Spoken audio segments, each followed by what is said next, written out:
everyone. We'll be getting started, promise, in the next 5 minutes. Next 5 minutes, okay?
Give me 1 minute, Jerry. Okay. My press conference. Okay. It's cool. Yeah. Stop chasing! It kills! It kills! It kills! It kills my son! It is life that is taking! Stop chasing! Stop chasing! Good afternoon. My name is Devin Barrington Ward. That's spelled Devin, last name Barrington hyphen Ward. Again, Devin Barrington Ward with the National Police Accountability Project. I'm their Director of Communications and their spokesperson on this particular matter.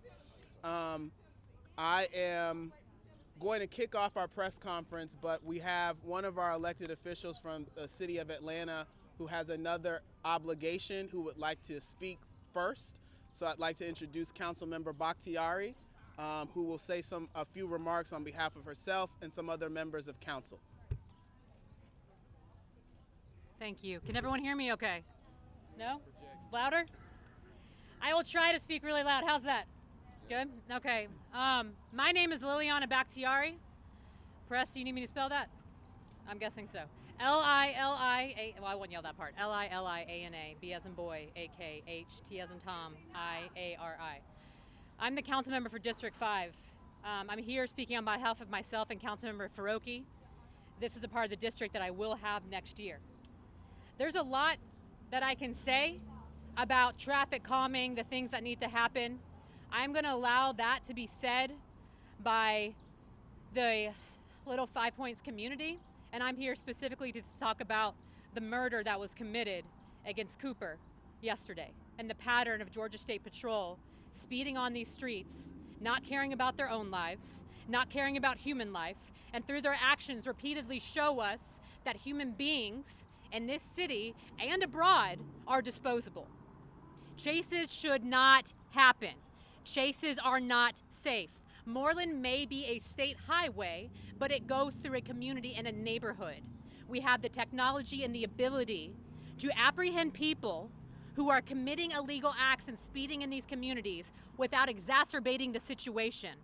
Pit moves by GSP are not safe. They oftentimes result in injury and death more often than not. We had someone killed 2 weeks ago in Buckhead, again by GSP. In my district in Cabbagetown, I've had Georgia State Patrol crash into multiple buildings on Carroll Street. We are lucky that no one was killed. And as far as Governor Kemp's statement today, where he couldn't even mention Cooper by name and made it a story about cops versus the left, I wish I could cuss. Shame on you. Disgusting. This has nothing to do with his political agenda of cops versus people. Nothing. And the fact that he couldn't even bear to mention someone's name. If you told me when I took this job that I would lose count of the number of children I would have to bury, I've lost count. To Cooper's chosen family and his loved ones that are here, I am so sorry that the only thing I can do is apologize to you and say that we'll do everything we can to make this better. But in hindsight, there's always more that we can do to save a life, and I promise you that we have a resolution coming to the state, but more so than that, we have to ask APD and the city to stand up to the state. We have to make demands of them. We need the community here to go before our transportation committees at the state. We need to make sure we're holding law enforcement agencies accountable. And because this has become so much about the safety and the fact that GSP is regularly harming and chasing people to a degree that regularly leads to murder, I would also like to talk about Cooper. And I ask people to please, I ask for one statement about Coop, because I believe that he should be humanized, because in all of this, his identity and his name are being lost. There was a statement, a press release put out about Cooper being an extraordinary human being. I want to say that in addition to that, he was fiercely loyal, protective of his family and friends. He was someone you could always count on to help anyone in any way without hesitation. He was crazy funny and super smart, and honestly a really good person who had everything good ahead of him. A 19-year-old child has had his life taken away, and the ripple effects of that and his family, I will do everything I can to keep showing up. Not just being here in a blazer today for a press conference, but being there for you in all the in-betweens and making sure that nothing like this ever happens again. I am so sorry. And to GSP, an agency that allegedly puts their life on the line, thank you for the work you have done. It's not an excuse to keep killing people and chasing people through residential areas. Stop the chase. Stop the chases altogether. Stop the pin maneuver. Stop chasing. Stop the chase. Stop the chase. Stop the chase. Stop the chase. Stop the chase. Stop the chase. Stop the chase. Stop the chase. Good afternoon, everyone. Thank you for being here on what should be a joyful, artistic, and bustling part of our town, Little 5 Points. But instead of celebrating, we are mourning. Just days ago, a life was lost here. A bright 19-year-old named Cooper, who was a beloved employee of the Fox Theater and an aspiring filmmaker, was killed when a Georgia State Patrol initiated a high-speed chase in this very community. Cooper wasn't a suspect. He was not evading justice. He was just driving along in our community like so many of us do every day. To his mother, Kate, his friends and family who are gathered here today, I want to say as a parent myself, and as someone who visits this community regularly, I can't imagine the pain that you are going through. I pray that I never have to go through that type of pain. But I'm here to tell you, along with my colleagues, that your son's life mattered. Your friend's life mattered. Your colleague's life mattered. And we are going to do everything possible to make sure his death was not in vain. Now let's name what really happened here. Georgia State Patrol chose to pursue a driver at dangerously high speeds, and for what? A routine traffic violation. Something that, if handled with common sense and strategy, could have been addressed with a citation or a follow-up investigation. Instead, the State Patrol escalated the situation further and turned an attempted traffic stop into a death sentence for a teenager with a future. Let me be clear, their actions was not about the safety of the public. This was about a need for speed. It was about bravado. It was about flexing power at the cost of public safety. Now, we've seen this movie before. Dukes of Hazzard style policing, driven by adrenaline instead of accountability. Now, politicians and law enforcement officials have used catchphrases like smart policing in this city to request hundreds of millions of dollars for cameras, drones, license plate readers. And for what? We have turned Atlanta into one of the most surveilled cities in the world, despite the objectives of folks who are concerned about police surveillance. But even with all of these smart technologies, when push comes to shove, state troopers are still ready to rely on deadly high-speed chases instead of using the technology that taxpayers have spent hundreds of millions of dollars on. Let me paint the picture even further. The vehicle involved in the pursuit wasn't even a patrol car. It was a modified, very expensive Ford Mustang, a vehicle with no backseat, built not for detainment, but for speed. Ask yourself, what is the purpose of a police vehicle like that? It's not about safety. It's about ego. This is not a video game. This isn't Grand Theft Auto. This is not Need for Speed. This is not Gran Turismo. We are not playing PlayStation. We are playing with people's lives. According to the Atlanta Journal-Constitution, the Georgia State Patrol has initiated nearly 500 high-speed chases this year alone. And from 2019 to this year, 63 people have died.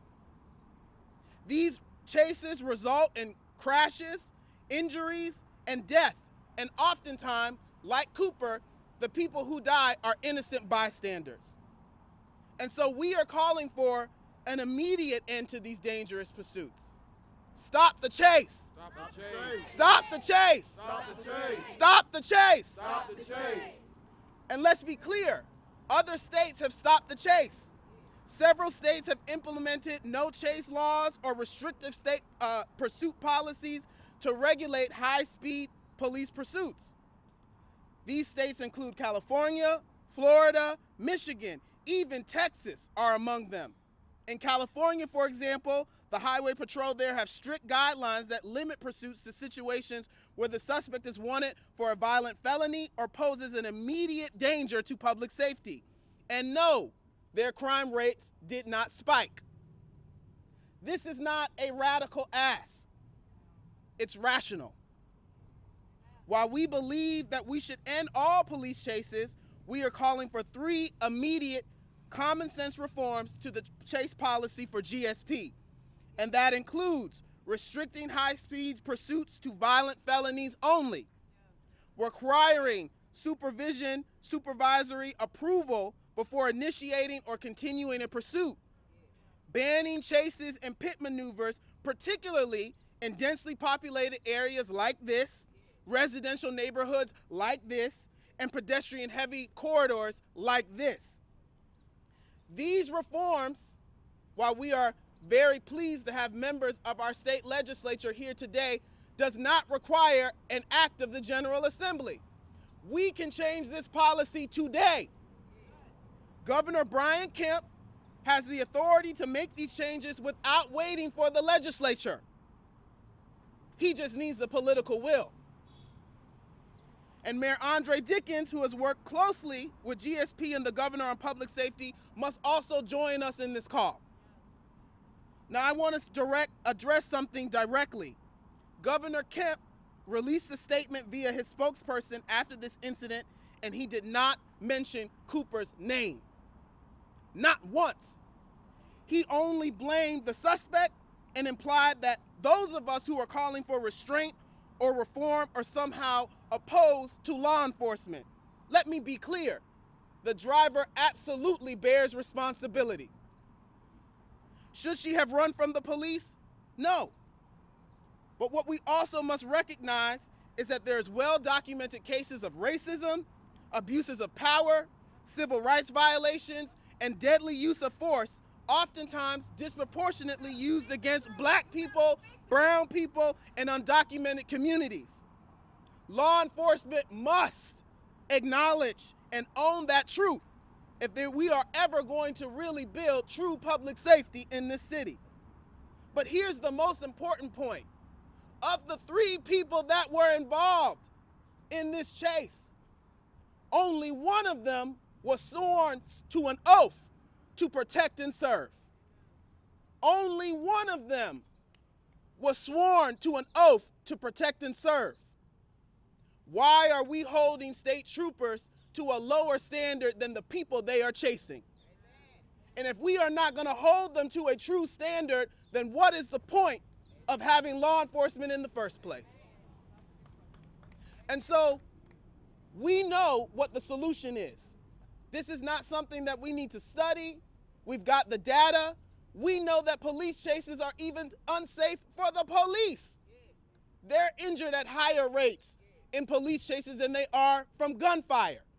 It's dangerous for all parties involved. And so for the people who are gathered here today and the people who are listening to this press conference, it's up to you.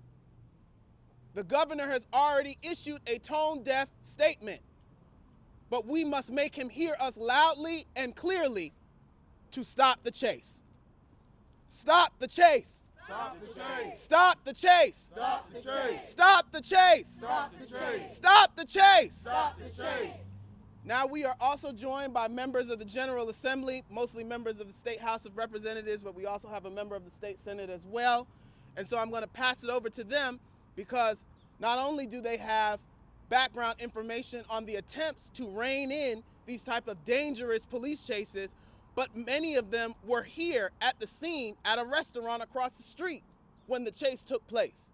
So I'm going to pass it over to State Representative Sandra Scott, who's joined by State Representative Kim Schofield, State Representative Viola Davis, and State Representative Eric Bell, along with State Senator Gail Davenport. Good afternoon. I'm State Representative Sandra G. Scott, serving District 76 in Clayton County.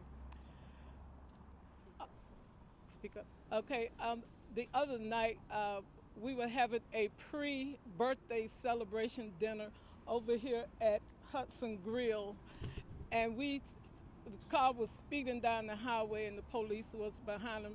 And the next thing we heard was a loud boom, almost like a tank had gone off. And we all jumped up and ran out of the restaurant to see, saying, "Oh my God, oh my God." Whoever was driving that car have hit someone. And we knew when we came out of that restaurant and came down, walked down the street a little bit, we knew that the person had to be dead. Someone in that car had to be dead. There was no way that they could live, because I'm telling you, it knocked that car down the road a bit.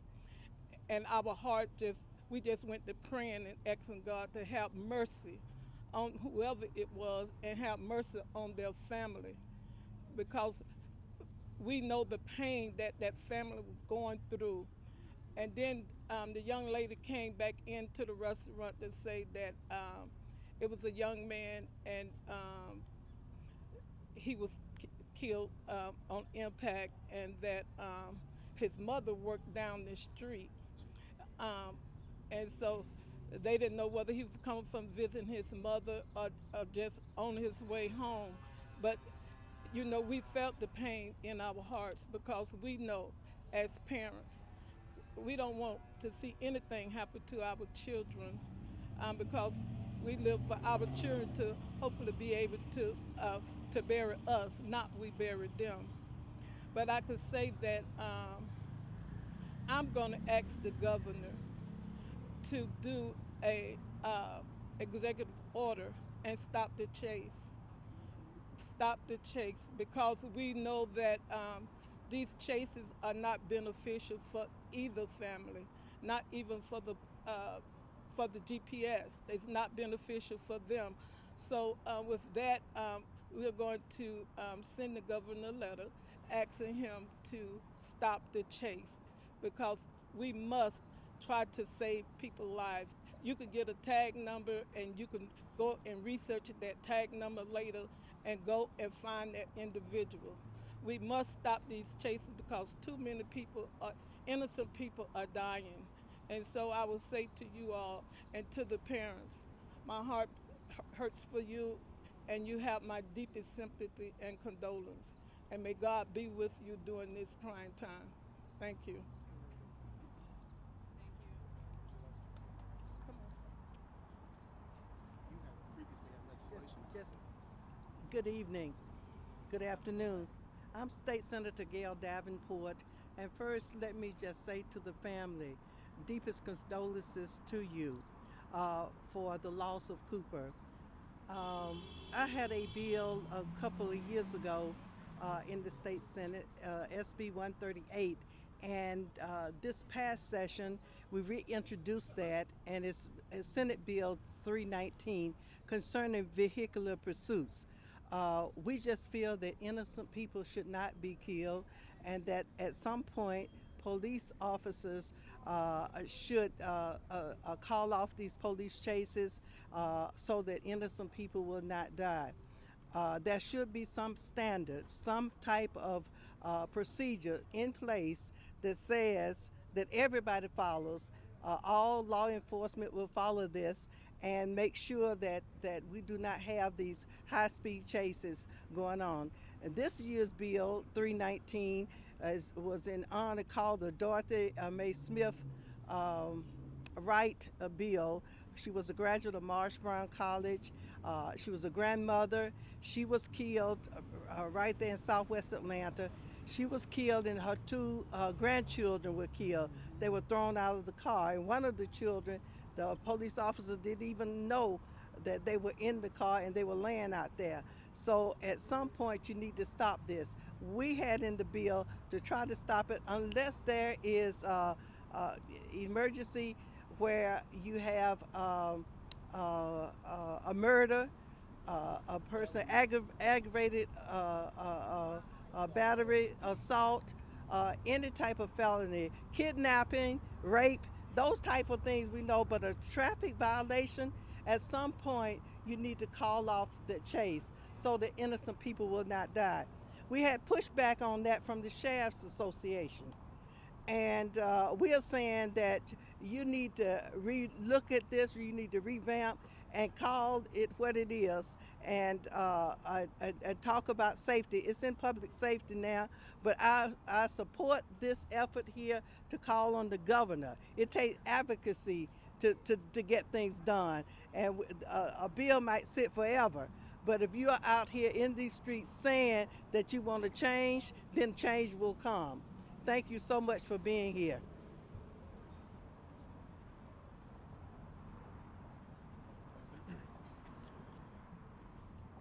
Thank you all for being here. State Representative Eric Bell, District 75. First, I would like to give condolences to Cooper Shanky and the Shanky family. One life lost in the state of Georgia is one life too many. Today we stand in a state that is deemed the #1 to do business, but what about to raise a family? What about to live the dream that is promised to all Americans of safety in your homes, safety in your communities, safety in your streets? But when that very safety is threatened by those who are sworn by oath to protect your life, sworn by oath to make sure that we are able to live and breathe and experience the inalienable rights that are done by the Congress, the Constitution, and our Bill of Rights, there is an issue. And today the issue is that we have unhinged police officers, GPS officers, chasing individuals in the streets, regardless of what they did, the infraction is. And one life is too precious to lose.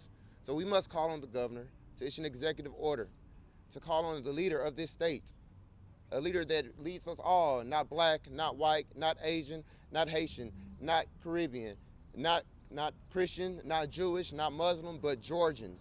All Georgians remain to be safe in their communities and be able to drive on the streets. If it was just a few moments later, it could have been one of these ladies. Or if it was just a few hours later, it could have been him. Or if it was just a few moments before, it could have been any of us. Because we've all been on the highways and byways when a police officer has chased by us, and we've only by the skin of our teeth made it. So it could have been anyone. When we talk about all lives matter, this is what we're talking about. When we're talking about black lives matter, this is what we're talking about. When we're talking about blue lives matter, this is what we're talking about.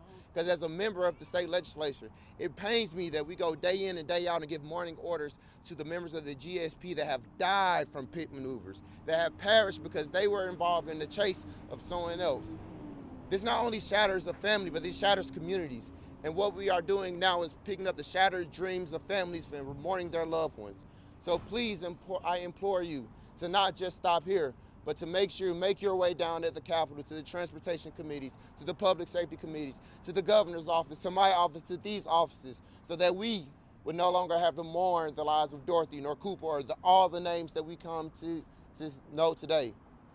So please call on the governor to ban the chase, stop the pit maneuvers, to keep all Georgians safe. Thank you.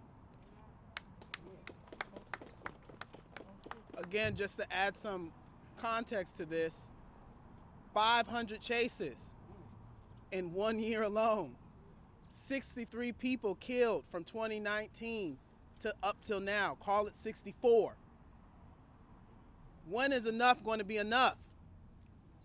If they are supposed to be engaging in traffic enforcement and encouraging people to drive safely, then you should model the same behavior, not exceed that behavior with excessive speeds on city streets. There are bike lanes on Moreland Avenue, MARTA bus routes on Moreland Avenue, heavy pedestrian traffic on Moreland Avenue. The fact that this officer not for a moment stopped and said, wait a second, is this worth it? And I would question and submit to the public, is that someone that should be empowered with a gun and a badge and the ability to arrest people in our state and in our communities? This is not about being against law enforcement. This is about the preservation of life. I would like to bring up next Kate Weaver, who is a close friend of the family, to read a prepared statement, because as you can imagine right now, this is hell. They are going through hell. And so many other families have gone through hell, and I'm sure they didn't think that their child wouldn't come home especially wouldn't come home this way. Kate, if you will. Thank you. We are grieving the loss of our beloved Cooper, a kind and loving son, brother, and friend. He was a gentle soul with a big heart that matched his height. He had a dry sense of humor and was a master of comedic timing. He loved music and loved that his job at the Fox Theater allowed him to be immersed in it. He grew up in Atlanta, often in this little 5 Points neighborhood. He cared deeply about equality, this community, and his neighbors. Any mother losing a child is an unthinkable tragedy, made worse only by the fact that this fatal accident could have been prevented. In honor of Cooper, we'll be advocating for responsible change to GSP's pursuit policy in hopes of preventing even one more innocent life being lost.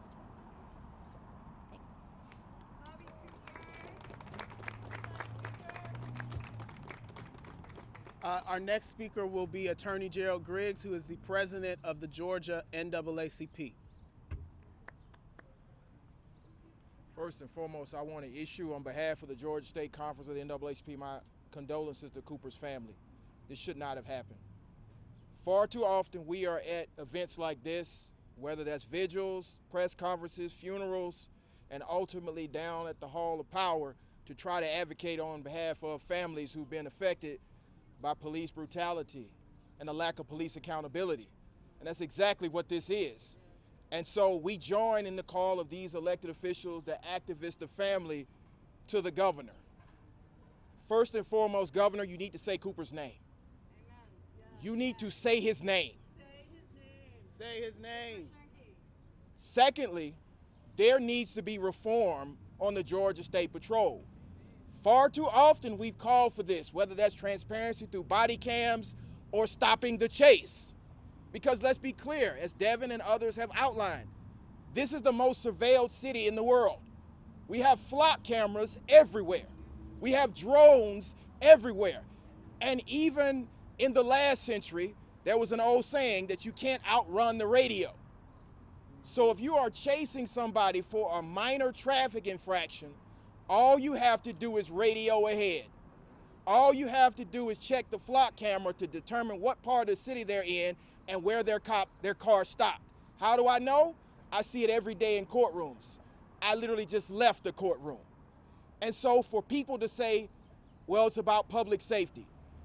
It's not about public safety when a family has to bury their loved one. What's more important in this state than life, the sanctity of life? And so as the oldest civil rights organization in this state, and the nation for that matter, life is the most ultimate civil right. And so Governor Kemp, it's time for you to recognize that police accountability is an all-encompassing issue. It's something that you, regardless of your political affiliation, can get behind because it protects the safety of the officer, it protects the safety of the alleged criminal, it more importantly protects the safety of the public. You know, I grew up in Atlanta. I've always come down to little 5 Points, whether that's Junkman's Daughter, criminal records, Wish the shoe shop. I never thought that me coming to little 5 Points could end in the death of a civilian at the hands of a public servant. I'm gonna say that again. The death of a civilian at the hands of a public servant. We have to do better. This is a shame. And so again, Governor Kemp, before the sun goes down, you can sign an executive order. Right now. You can do it right now. I'm sure you're somewhere, either at the governor's mansion or at your office or somewhere at a business meeting. You can do this. But if you don't do this, I can promise you, we will come to your house, we will come to your office, we will come to your meetings until you say Cooper's name and you sign that executive order honoring his memory so that no other family has to go through this.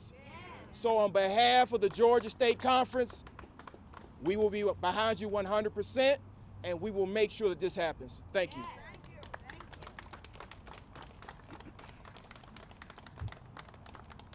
Again, there's some important context to add here, because while we are focused on the Highway Patrol, this is a law enforcement issue. Now, the Highway Patrol oftentimes is the most egregious agency as it pertains to their pursuit policy and the ways that individuals have been killed and maimed and harmed due to the way that they engage in pursuits. But there have been individuals who have been killed by law enforcement that are not Highway Patrol because of their pursuit policies. And while we are asking for and demanding that there is a change in GSP's pursuit policy, we still need the legislation of Senator Davenport so that this applies to all law enforcement throughout the state of Georgia. Because this is not just an Atlanta issue. It's amplified in Atlanta because of our congestion, because of our traffic, because of the fact that we're the most pedestrian-friendly area in the state, the fact that there are many cyclists. There's much more at stake in the city of Atlanta because of the way that we are designed. But this is a statewide issue. People in South Georgia can talk about how they have been harmed because of police chases, where an individual was paralyzed from the waist down after a state trooper did a pit maneuver on a vehicle that they were pursuing, again, over a minor traffic violation, and the vehicle ended up on her front porch, and she ended up pinned between the vehicle and her house. This is a statewide problem. This is a law enforcement problem. But we can start with the Georgia Highway Patrol. We must start somewhere. I want to turn it over next to some medical professionals, trauma surgeons, and physicians with SCOOP, which is an advocacy group for medical professionals here in the city of Atlanta, to talk about what it is like to treat some of the injuries that are associated with these type of pursuits. Please, Dr. Spencer. Thank you. My name is Mark Spencer. I'm an internal medicine physician in Atlanta and the director of Stop Criminalization of Our Patients. Our organization exists to provide education around the harms of the criminal legal system and how this harm disproportionately impacts many of our most vulnerable patients. We first would like to acknowledge how difficult this time must be for Cooper's friends and family, and our hearts go out to them. The loss of life is made all the more devastating as it was entirely preventable. As physicians in Georgia, we are intimately familiar with how Georgia policy creates premature death and preventable suffering. What we are here today to talk about is policy, how policy creates the conditions under which we live our lives, the opportunities and choices we have, what resources we have access to. Policy is also a way of assigning value, of whose lives matter and whose lives don't. As a physician in a safety net hospital, each day is a